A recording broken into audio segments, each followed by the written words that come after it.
Hello, everyone. My name is Jenks. This is not going to be your typical panel like you heard over last few. I'm not going to start with introduction. I'm going to start with a statement. This panel is going to be liquid staking. Last panel was supposed to be staking, so we'll be a lot more flexible than them. Has anyone staked their tokens here? Has any audience staked their tokens? Yes, one, two. There's another one? Okay, great. So let's face it, staking is not that easy. Is it easy for you guys to stake?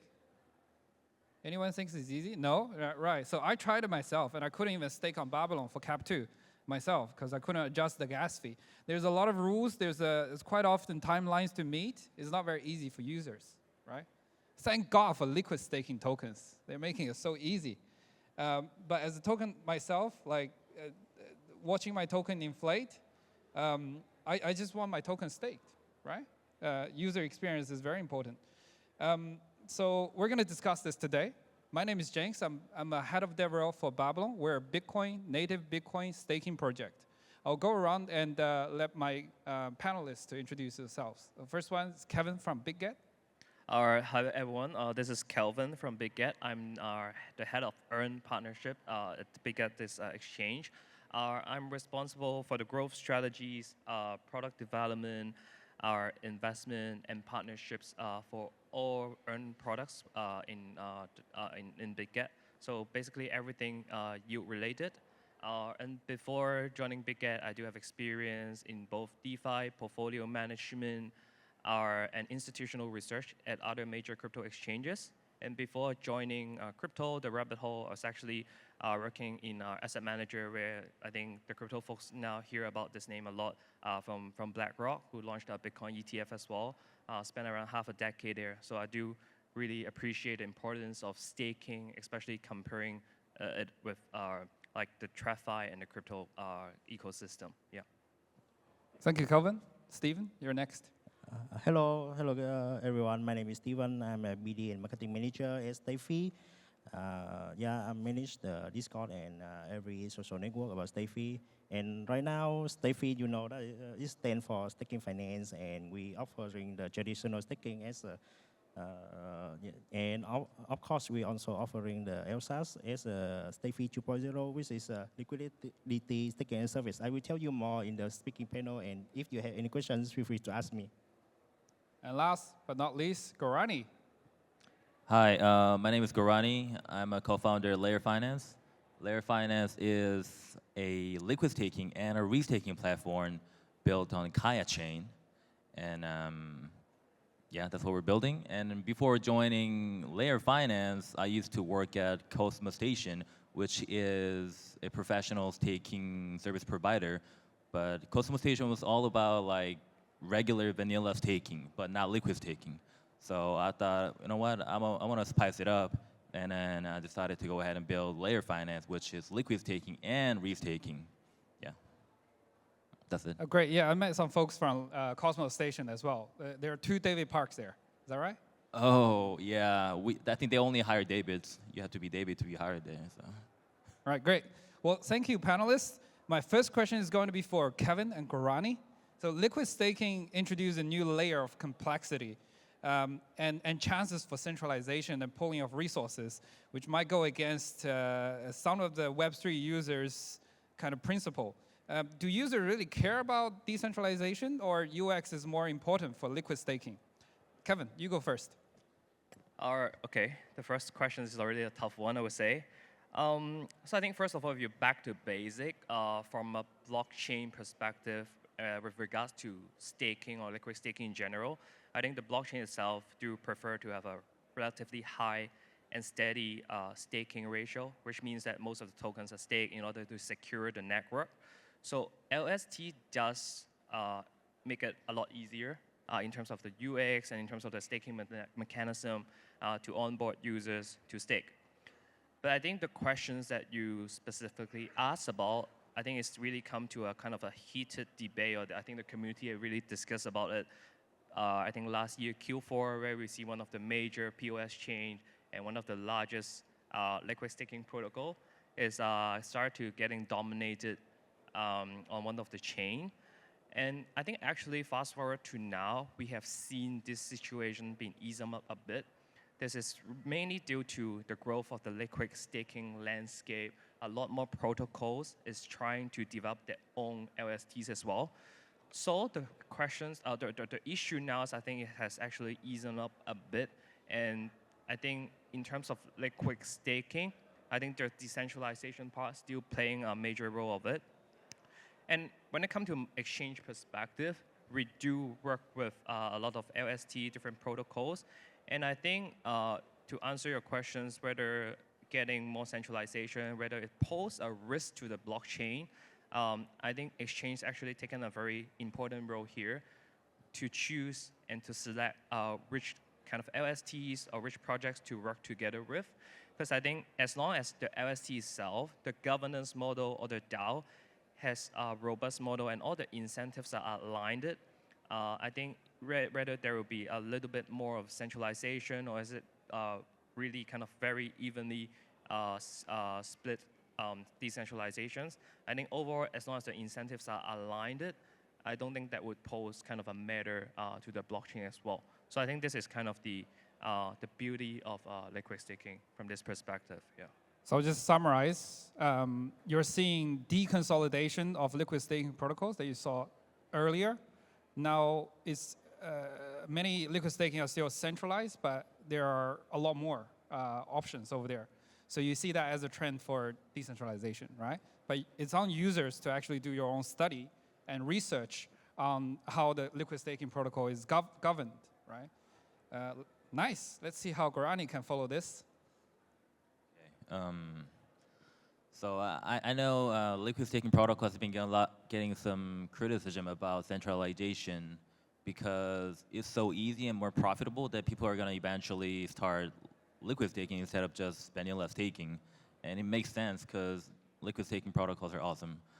And but I think it all depends on how you design your liquid staking protocol. You can design it to be centralized, or you can design it to be decentralized, as opposed to everyone's like assumption. For example, in Kaya ecosystem, which is where Lair is built on, some of the liquid staking protocols only delegate to a single validator, which they operate themselves.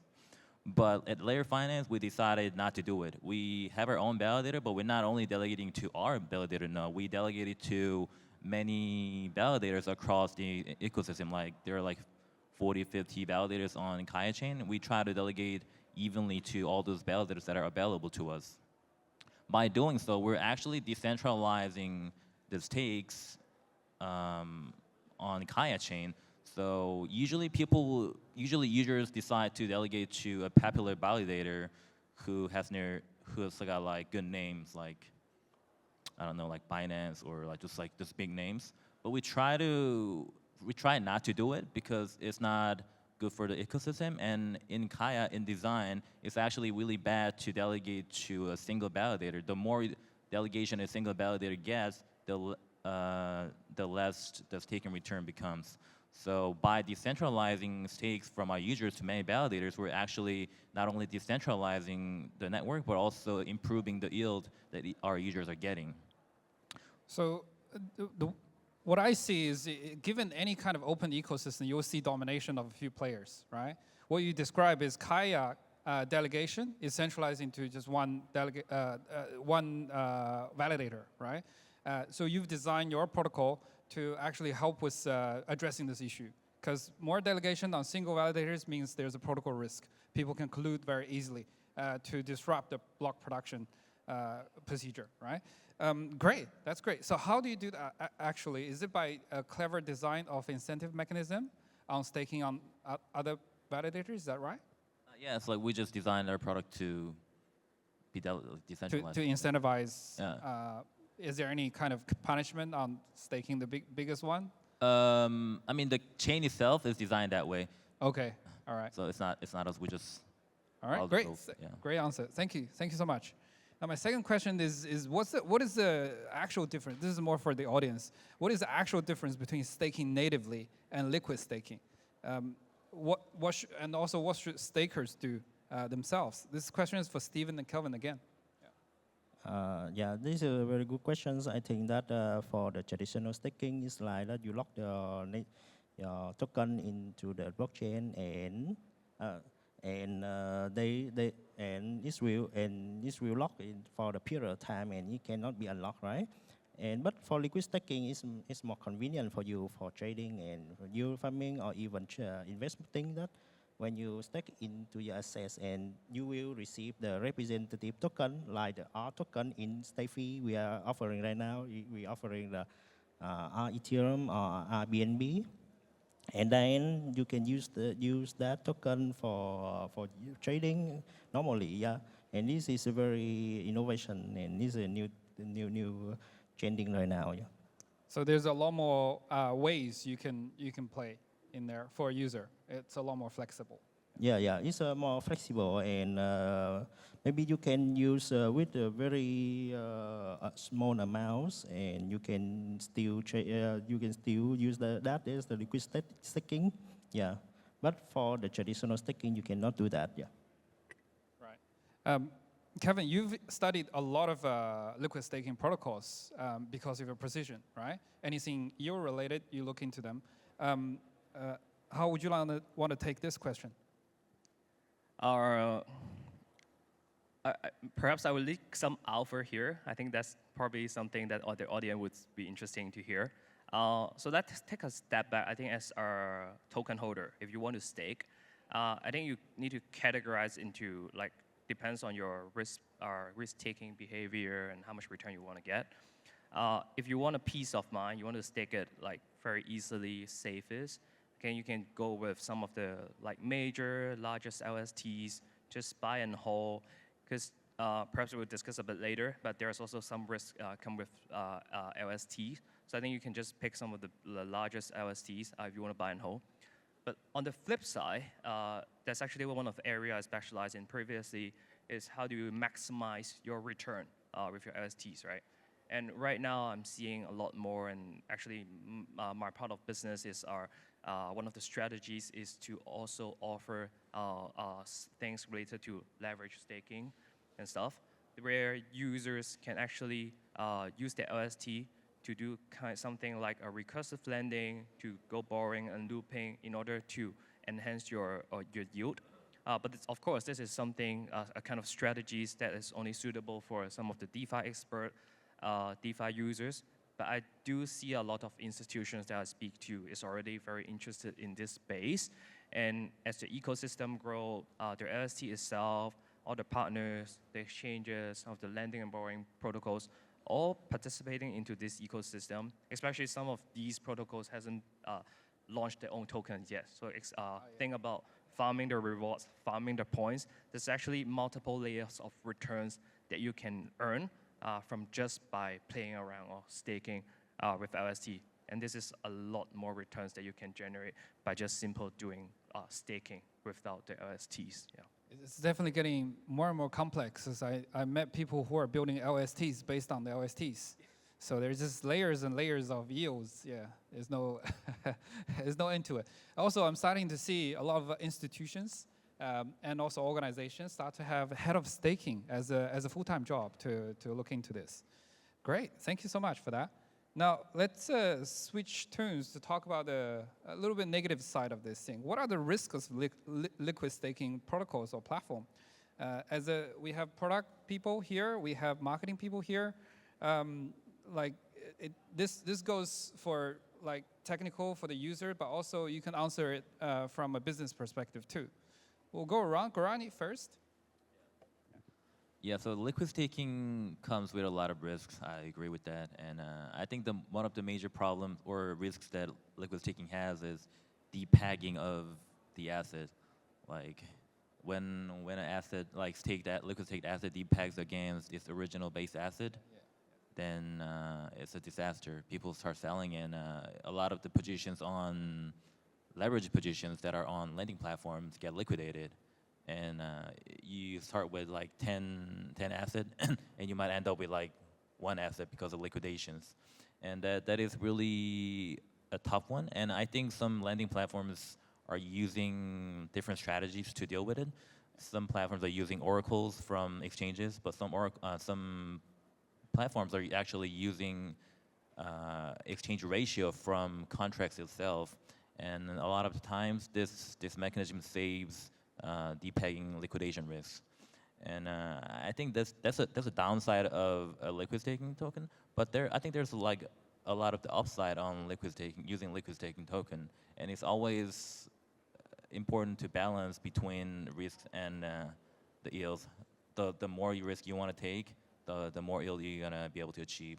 So I think as a liquid staking protocol, I think our approach should be not like mitigating the risk, but trying to maximize the yield so that people can ape into it. So they need to do a bit better on the liquid part. Yeah. Cool. So that's a pegging risk or liquidity risk for liquid staking protocols. Steven? Yeah, I think that there's many risks. First of all, I think that is for the regulation. Some country that they consider that liquid staking is a scam. For example, like US, the people from US, they cannot reach out any staking finance services or any website, and they do not know about what is it. And the US regulatories, they block all the website, block all Discord, and they do not allow the staking finance appear on Google. And this is very difficult for the marketing manager like me to approach those markets. And I think that another thing is about partnership. Partnership are approaching the funds from US as well. And in my home country, like Vietnam, people, they still know that staking is like scamming. And just for the blockchain guys like me, and we know that the some of projects like StaFi or the two projects like here, the Bitget and Live Finance, I think that we are the real project, and people trust that, and people put fund and staking on that. Yeah, so this is very good. This is putting the liquidities and helping the project grow, right? And another thing I think is for the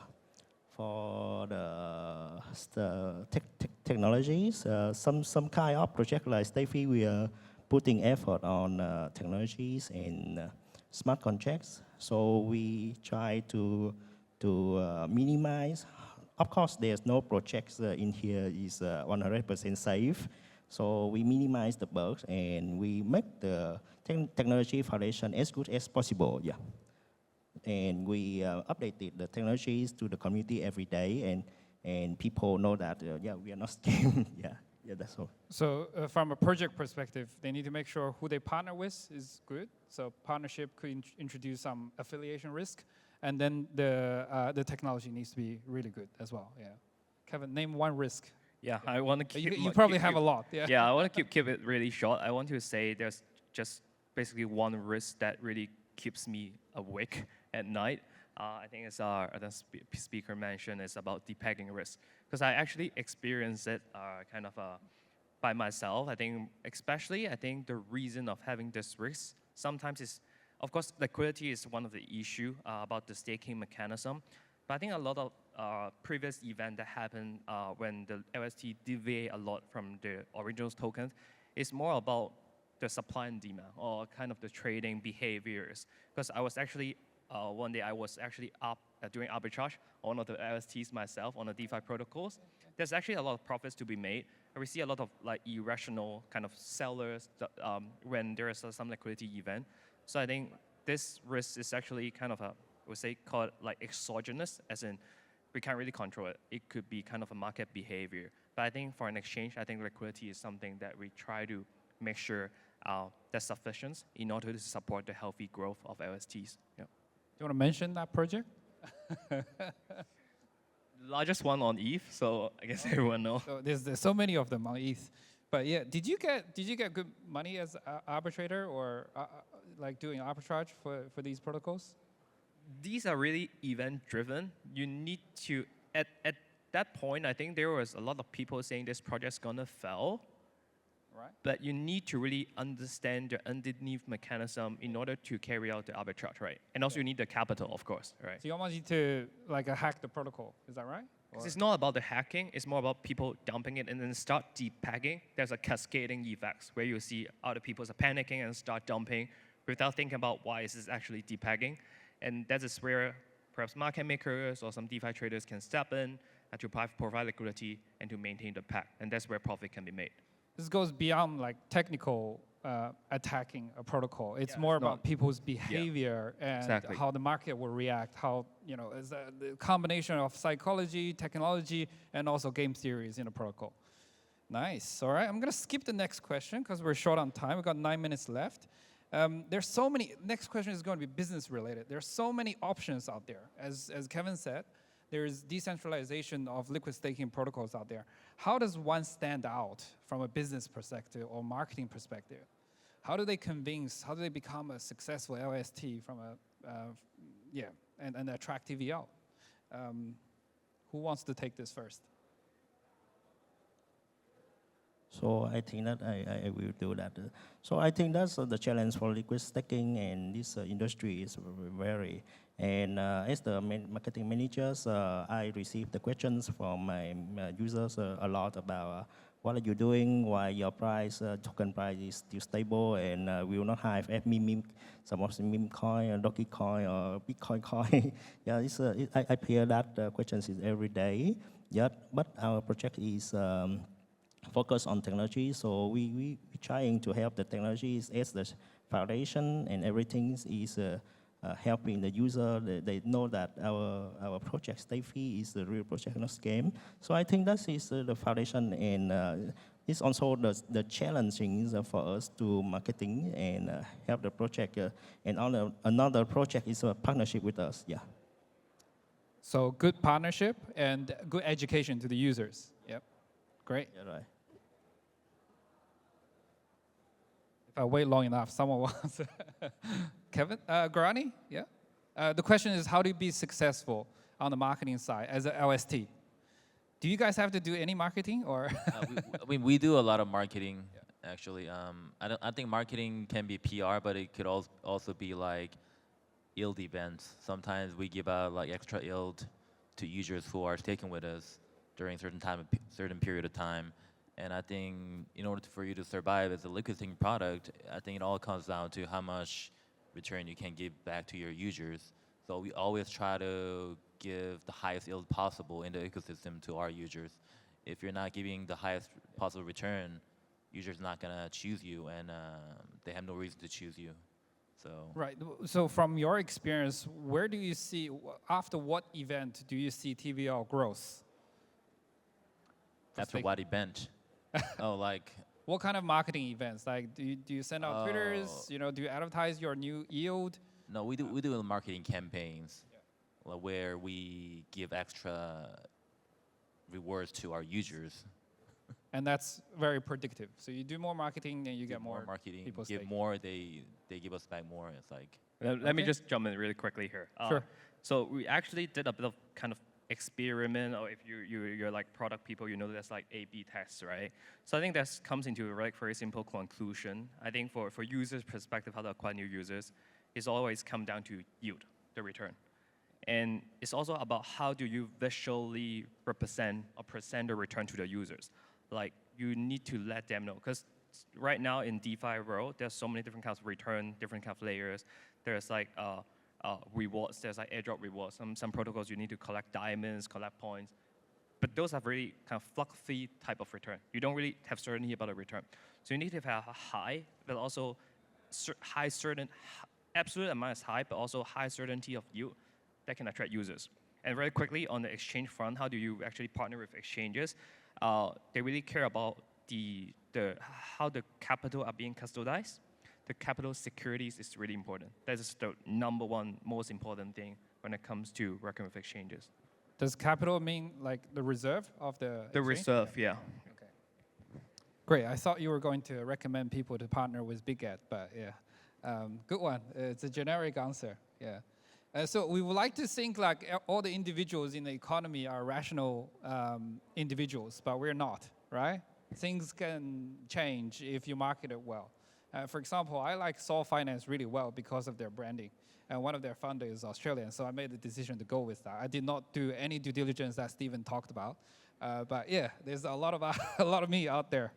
All right, let's have some fun. Looking ahead in 5 years, where do you see liquid staking tokens? What would they morph into, or would they exist at all?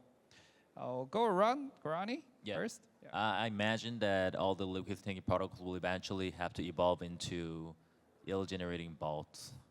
Yield-generating products, yeah. Like vaults. Can you give 2 examples? Like, for example, the only reason people would liquid stake their asset instead of just spending less staking is because you can use it on DeFi and generate more yields as opposed to just making it sit in a contract forever. And so in that perspective, people want to do more with their base assets. So if we can make it automatic and do it for them, and I think that's going to be a better product market fit for the users. Very cool. Stephen? I think that let's start with the hot key trending right now is AI, right? So in the liquid staking in the futures, maybe they can automatically reinvestment, and there will be a bot, an AI bot that will restaking, or they will make the investment again. So I think that's the future. So let's talk about AI right now. Yeah. Right. Yeah. AI is on my mind as well. Yeah. Kelvin? Yeah, you're talking about 5 years' time, especially how fast-paced crypto has been growing. So I want to make some really bold predictions. I think in 5 years' time, liquid staking, I think, echo to what you just mentioned. I think like kind of an automated liquid staking strategies is going to go really mainstream. It's not talking about just crypto users. I'm talking about like in finance, right? Like there are technology sectors, the healthcare sector that people are investing into. I think liquid staking has the potential to actually grow into a sector where every individuals can consider that as a part of their portfolio, because that part of liquid staking strategy is actually over yield. And in traditional finance, especially given kind of my experience in TradFi, yield is such an important thing in terms of investment because it offers the certainty for investor to earn a stable and fixed income. So I still see liquid staking do have this kind of potentials. And then kind of our evolving this answers, next step is all more about liquid staking, how it can integrate with RWA or RWA-Fi. Because right now, staking, if you talk to, let's say I talk to my dad and mom about staking, they would ask you, like, where do you actually comes from? And you next to explore all the way again, what actually staking is, what a blockchain is, how the rewards being generated. But imagine liquid staking can merge into RWA-Fi. That would make it a lot easier for every general public to understand what actually staking is, how the returns are being generated. So yeah, I think these are the 2 kind of main predictions that I have in 5 years' time. Yeah. I think any blockchain project that is tied to real-world assets is more solid in general. But you're talking about liquid staking and RWC-Fi. I love that. For me, I just have a simple wish. I wish the liquid staking protocols that I use are still there and generating yield. So that's me looking ahead for 5 years. Well, that's the end of the panel, everyone. It's panel on liquid staking. Let's thank Kelvin, Stephen, and Gorany.